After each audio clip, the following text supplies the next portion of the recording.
શું તમે જાણો છો કે વિશ્વમાં ભક્ત સુદામાનું એકમાત્ર મંદિર ક્યાં આવેલું છે?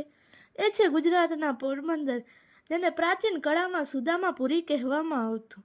આ સ્થળનું સૌથી મોટું રહસ્ય છે અહીં આવેલી ભૂલભુલામણી. માન્યતા છે કે જે કોઈ શ્રદ્ધાળુ આ સાંકડી ભૂલભુલામણીમાંથી પસાર થઈ જાય છે તે 84 લાખ યોનિઓના ફેરામાંથી મુક્ત થઈ મોક્ષ પામે છે. અને એવું કહેવાય છે કે અહીં દર્શન કરવાથી જીવનની દરિદ્રતા દૂર થાય છે. જેવી રીતે કૃષ્ણએ સુદામાના તાંદુલને સ્વીકારી તેમનું ભાગ્ય બદલી નાખ્યું હતું, તેવી જ રીતે આ ધામ મૈત્રી અને સમૃદ્ધિના આશીર્વાદ આપે છે.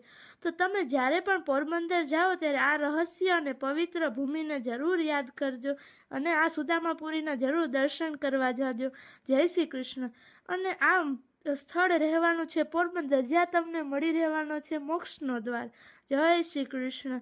અને હા મિત્રો, આવી રહસ્યમય અને પૌરાણિક વાતો જાણવા માટે હમણાં જ અમારા ચેનલને સબસ્ક્રાઈબ કરો.